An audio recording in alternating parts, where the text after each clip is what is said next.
kadang-kadang apa takut rahasia ini terbongkar, oh wajahnya ini lalu dikejar-kejar. Zaman sekarang itu nggak mungkin, Pak. Mungkin jadi orang ini. Jadi kemungkinan ini kisah-kisah nyata begini. Jadi kita itu apa ya, berbagi cerita begini ini, kita itu berjiwa terbuka. Dengan jiwa terbuka apa? Kita nggak apa-apa berbeda pendapat, nggak apa-apa. Kalau beda pendapat itu tidak berarti lalu kita jadi bermusuhan atau kita jadi senang atau tidak senang. Kalau saya beda pendapat itu malah hikmah, ya, malah hikmahnya besar ya, hikmahnya besar sekali karena makin banyak pendapat itu ternyata memperkaya kita ini. Ya, gitu. Jadi tadi itu kalau diceritakan Sumenep itu, saya itu satu-satunya bangga sekali sampai membawa teman saya, Profesor William Davis, itu karena kerja selama 23 tahun. Tapi pernah selama 3 hari, itu saya ajak keliling Madura. Salah satu yang lama itu ada di Sumenep. Masuklah di kerajaan, saya potret itu ada keretanya, ada kursinya, ada ininya. Yang ada di kerajaan Sumenep itu bangga sekali. Dia senang sekali. Nah, kenapa sih kita ini tidak membawa ini loh? Kerajaannya masih utuh dan bagus. Ini sebagai iklan wisata kita. Tadi Pak Tajul itu memang bagus sekali. Dari beliau itu adalah jadi bukan hanya kalau Bangkalan gimana? Bangkalan ada sih, tapi tidak sehebat Sumenep. Ada. Jadi kalau kerajaan Madura Barat itu dulu adanya di Arosbaya, itu bekas kerajaannya saya tidak bisa menemukan. Terus ada di Sembilangan. Sembilangan itu saya tidak bisa menemukan kerajaannya. Kerajaan yang saya agung-agungkan. Kalau Pak Adrian sampai dibuatkan lagu yang begitu indah, lagu-lagunya itu di Sembilangan itu kan kekayaan kita ya, kekayaan kita. Jadi saya ini merasa kalau bahasa Jawanya terenyuh, bahasa Indonesianya terharu. Aduh, hati saya sakit. Kenapa? Kok nggak bisa saya amankan itu kerajaan yang ada di Sembilangan itu? Apa yang terjadi dengan kita? Kenapa kita diam? Kenapa itu di Arosbaya? Ya, di Arosbaya, air mata itu. Itu saya foto-fotonya banyak ya, air mata. Karena memang dari kita kumpulin sekitar 50 cerita rakyat Madura. Kita sudah punya digitalnya, kita sudah upload di website 30 semua bahasa. Jadi perlu disampaikan ini, kita yang miliknya University of Iowa itu 30 cerita rakyat Madura. Asalnya cuma Madura, bahasa Indonesia, dan bahasa Inggris. Namun dengan teknologi terbaru, kalau yang buka itu orang Spanyol, maka yang keluar bahasa Spanyol. Kalau yang buka orang Perancis, bahasa Perancis, bahasa saya bukan orang Perancis. Orang Amerika yang berbahasa Perancis, maka yang keluar juga bahasa Perancis. Itu kenapa enggak? Jadi sudah karya Madura ini sudah sampai mendunia, sudah mulai tahun 94 itu sudah mendunia. Dan resmi website itu diresmikan itu yang terbesar itu tahun 2011. Kebetulan saya 4 bulan ke Amerika. Jadi saya kerja di Indonesia tapi 4 bulan ke Amerika gitu. Jadi ini kita berbagi ini. Jadi insya Allah dari apa ya, perbedaan ini akan membawa hikmah lah. Iya. Ya. Didin ada masalah? Sudah, gimana Bro? Iya.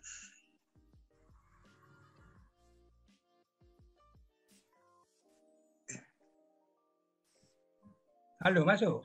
Iya, bagus. Ini saya minta masukan dari Pak Adrian. Silakan Pak Adrian, tambahan gitu ya. Pak Adrian, silakan. Iya. Iya, ini kan enak ini kalau kita saling mengisi, ya. Saling mengisi. Ya, khusus buat Pak Tajul itu karya-karya tulisnya itu segera dicetak, Pak. cari Terima penerbit kasih, Pak Dian. biar biar lebih meluas mendunia gitu. Itu saran Siap, saya. siap, siap. Ya, sip. Obang. Gampang nanti cari sponsor Pak Iya, Dimyati, Prof, Pak ini Prof. saran yang bagus ya. Ya. Iya. Ya makanya ini nanti setelah ini saya minta Didin ini yang ada di Surabaya yang lagi ngatur ini. Ini semua narasumber ditulis namanya, alamatnya, nomor kontaknya. Jadi kalau ada orang sedang mendengarkan podcast ini, loh siapa itu narasumbernya? Nanti bisa kontak beliau ini. Juga kalau ada materi yang nanti diupload ke website ini, jadi kemarin itu sudah ada, jadi Pak Suwarso yang itu sudah mengirimkan naskah Nyinau Basa Jawi. Nyinau Basa Jawi. Itu 94 halaman. Ya sudah saya hanya kontak Didin dalam waktu 30 menit sudah masuk website. Sudah masuk.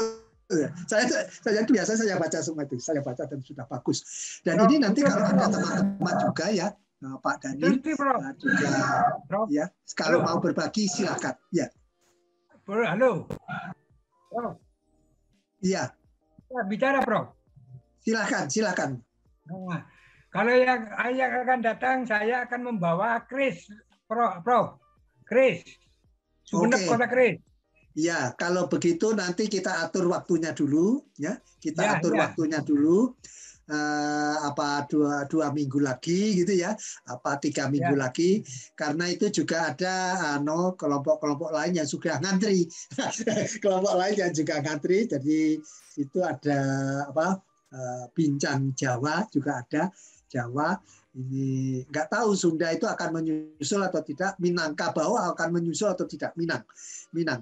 Kita ini mencari narasumber sulit, padahal saya mintanya juga nggak banyak-banyak sih, asal orang yang bisa membaca atau mengucapkan bahasa Sunda, misalnya Sunda. Nah, ya sudah, materinya nanti saya carikan di internet, bacalah. Kalau saya membacanya kan nggak bisa. Dengan cara begitu mempermudah narasumber itu tidak terlalu sulit. Nah, kalau kita meminta sampai narasumber menyiapkan yang kalau orang Jawa bilangnya bertele-tele, detail, untuk presentasi seminar, waduh ya kasihan dong. Kasihan sekali bahwa kadang-kadang narasumber itu sudah tidak komputer, HP saja sudah jarang memegang ya. Jadi ini kesulitan saya mencari narasumber. Nah, kalau ada teman-teman yang mempunyai kami dibantu. Sebetulnya mau keahlian apa saja, mau keris kek, mau batik kek, silakan. Mau kuliner Madura, silakan. Karena ini adalah termasuk budaya kita, tarian Madura, termasuk apalagi ya? Ya masih banyak ya selain lagu-lagu. Apa? Sumeneb banyak itu budaya. Ya ini kita tunggu Pak Tajul bahwa apakah itu nanti bagaimana keris di Sumeneb ya. Nanti lalu di-crosskan dengan keris yang ada di mana nih, di Tuban. Ada keris yang ada di Jawa, jadi lekuk keris atau sarungnya keris itu kan ada namanya gitu ya. Saya dulu itu ketika mengajak Pak Hasan untuk bercerita cerita rakyat Madura itu sampai membuat itu keris itu ini, tempatnya keris ini. Beliau itu membuat seperti alat. Iya. Maksudnya Sumeneb Kota Keris itu ada sejarahnya gitu, Bro. Iya. Selain Kota Keris juga saya bisa menampilkan masalah panganan budaya Sumeneb itu garam, bisa tanian lanceng, kasur pasir dan lain sebagainya. Jadi banyak sekali tulisan saya, makalah saya. Iya. Nanti bisa kita atur berikutnya, Pak Daniel. Pak Tajul. Pak Daniel, saya silakan, Pak. Ini kita memang bagus sekali sekarang. Pak Daniel, silakan. Minta izin, Prof. Iya. Saya juga berharap, ini saya juga sering mengikuti Pak Tajul lewat sesmednya, terus Pak Adrian juga seperti itu. Cuman gini yang saya sedikit kurang apa ya, kurang plong istilahnya begitu. Saya sampai sempat disuruh Provinsi Jawa Timur itu ngirim surat ke Menteri berkaitan, mohon izin Pak Tajul, mohon maaf juga Kakak Adrian, masalah ejaan penulisan. Nah, ini apa? Melebar sedikit dari pembicaraan yang hari ini seperti itu.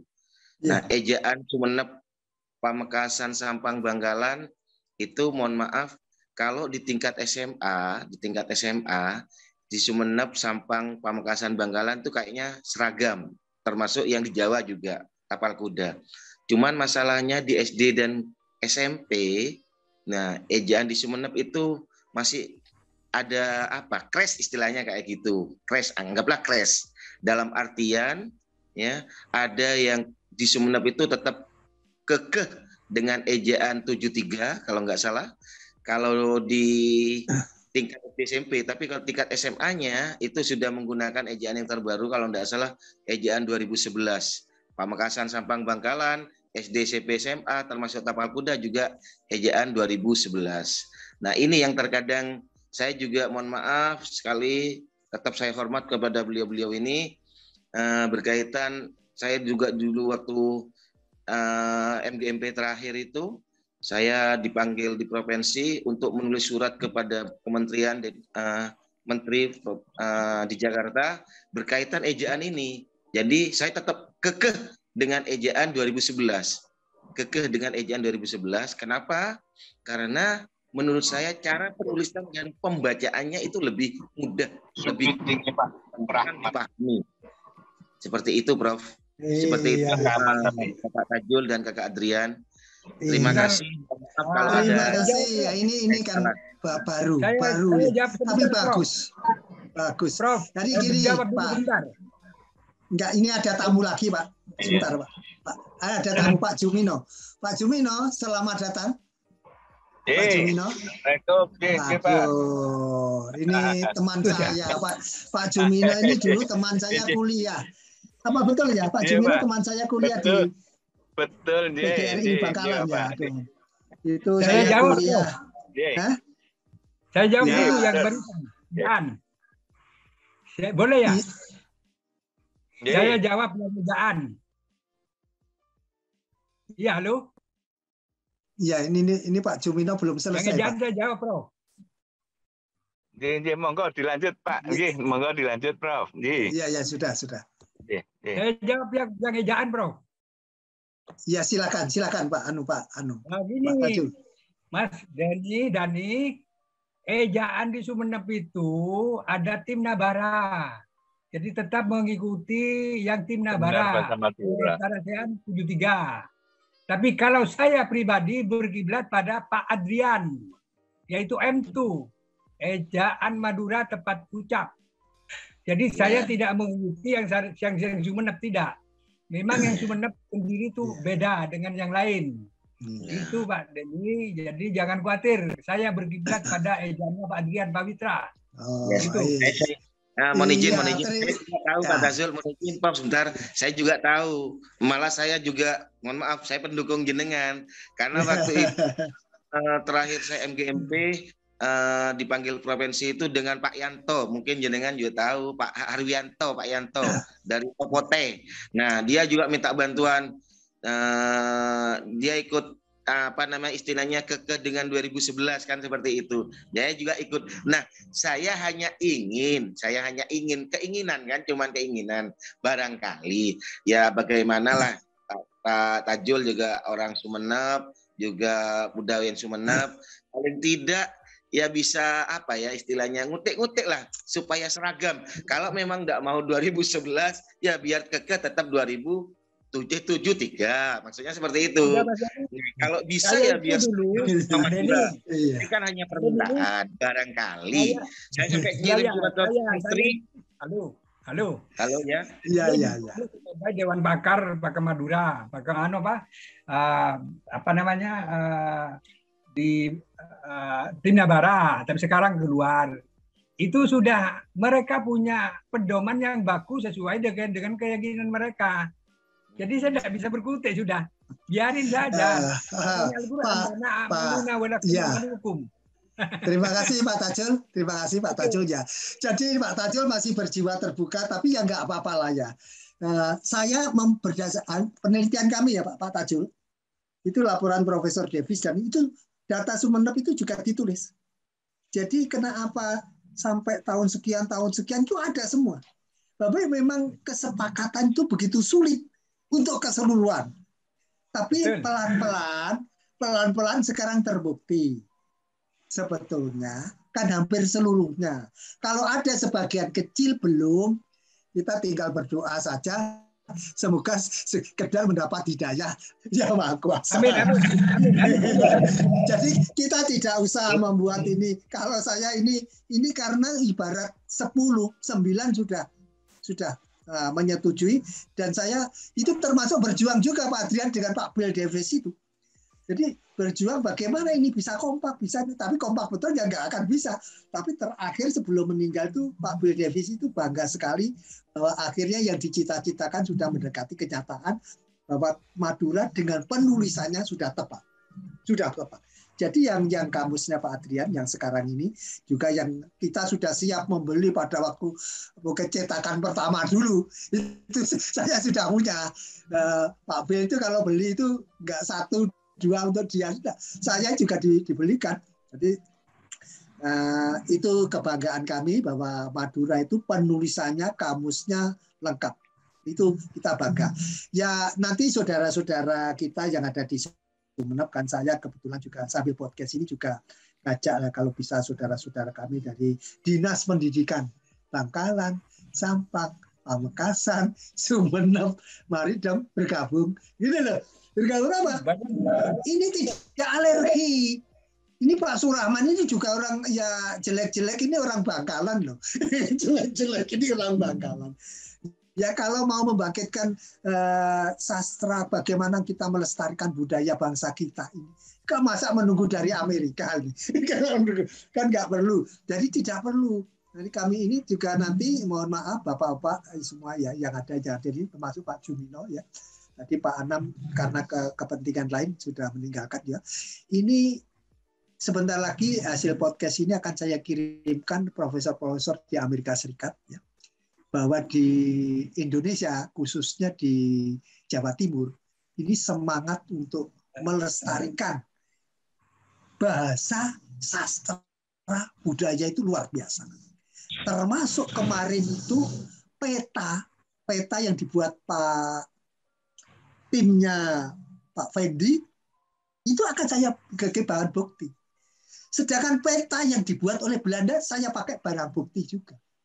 Peta etnis Madura yang tinggal di Pulau Madura dan di luar Pulau Madura itu maksudnya di Tapal Kuda itu loh. Jadi termasuk Situbondo, Besuki, Probolinggo. Dan yang nggak ada kemarin peta itu daerah di sebelah selatan Kota Malang itu belum ada. Nanti kita konfirmasi bagi teman-teman yang peneliti, silakan. Saya punya data dan nanti data itu bisa diambil sebetulnya bisa dilihat langsung kalau teman-teman ada mampir Jakarta, mampirlah di Museum Gajah. Ya. Di situ ada peta. Peta itu di peta Jawa Timur itu ada warna kuning. Warna kuning itu adalah lokasi di mana etnis Madura tinggal. Pak Jumino masih ada? Halo, Pak Jumino, enggak? Saya nambah Prof. Ya. Menanggapi apa yang diutarakan oleh Mas Daniel. Tenang Mas Daniel, kita di barisan yang sama. Kita sama-sama berjuang. Saya malah dari tahun 89 saya sudah ejaan 2011 itu belum muncul. Ayah saya tahun 88 itu sudah menggagas M2 itu. Sebenarnya M2 sama Balai Bahasa itu tidak jauh beda. Cuman bedanya antara ta itu deh. Kalau di M2 T masih pakai T titik bawah. Nah, itu masih di Balai Bahasa kan masih pakai H kan itu. Itu aja anunya apa? Perbedaannya. Tapi secara garis besar kita samalah gitu. Nah, untuk apa ya? Cita-cita kita untuk bahasa Madura bisa kompak itu nanti waktu akan yang bicara nanti itu. Tapi kita dari sekarang yang muda-muda harus lebih giat. Saya yakin di Sumeneb itu ada Pak Tajul, ada Mas Harbianto juga, itu nanti kita apa ya bisa saling saling mendukung gitu. Tim saya juga itu Pak Adrian, mohon maaf sebentar. Tim saya juga apa namanya itu ya Pak Adrian, mohon maaf Pak Harwianto. Tim saya itu terus kalau di Tapal Kuda itu ada Pak Fendi itu biasa saya manggil Fendi sama Le Zainal Abidin atau Kenabuy. Kenabuy ya. Itu juga tim itu. Tim saya di provinsi. Jadi kalau ada juga di Bangkalan itu Pak Komar juga ada. Ya, semuanya ini masih saya lihat Mas Daniel, Mas Harwianto, Kenabuy itu masih muda-muda. Nanti mungkin bisa meneruskan perjuangan kita nanti. Ya, gitu aja, Mas Daniel ya. Iya, ini ya. Pak Jumino. Halo. Pak Jumino. Wah, saudara saya Jumino gimana dari Bangkalan? Kok diam? Iya, mungkin ada kegiatan lainnya. Tapi ya masih ada itu kelihatan. Pak Jumino. Iya, Bro. Monggo. Kalau mau memberi masukan ini gimana ini bahasa kita ini? Ya. Saya kira mungkin untuk bahasa Madura itu merupakan bahasa yang harus kita lestarikan itu aja pemasukan saya. Dan kebetulan saya masih aktif di pengawas sekolah. Saya juga bagus. Saya juga beberapa hari yang lalu mendatangi beberapa orang yang ingin saya ajak untuk benar-benar melestarikan bahasa Madura. Seperti di Modung itu mantan pengawas ada Pak Yasin, Muhammad Yasin. Itu juga ya kita sedang Pak ingin menghidupkan juga ingin berupaya untuk melestarikan bahasa itu. Iya, jangan hanya bahasa, Pak. Jangan hanya bahasa, Pak. Itu kan ada lagu-lagu juga, Pak. Lagu-lagu Madura itu harus dilestarikan juga. Inji. Sangat anu sekali, Inji. Kami sedang berbicara itu dengan teman-teman pengawas sekolah. Iya. Inji, sementara itu Inji, Bro. Terima kasih Pak Jumino. Ini luar biasa. Pak Jumino ini teman saya dulu. Saya juga kuliah bersama beliau. Ya. Nomor HP-nya Mas Daniel berapa itu? Oh ya, nanti kita bagi Pak. Nanti kita bagi. Saya kirimkan kepada beliau. Ya, jangan khawatir. Nanti kita kirim. Ya. Jadi Mas Daniel nanti biar mengirim ke siapa saja. Nanti di-forwardkan ke saya. Nanti saya bagi kepada semuanya. Bapak-bapak yang terhormat, saya mengucapkan terima kasih sebesar-besarnya. Semoga pertemuan pagi hari ini ya, ini ba'da subuh bukan kuliah subuh ya, ini bisa bermanfaat dan kita semua. Ya, saya akhiri. Semoga apa-apa yang kita lakukan ini mendapat berkah dan dari Allah Subhanahu Wa Taala. Assalamualaikum warahmatullahi wabarakatuh. Waalaikumsalam warahmatullahi wabarakatuh.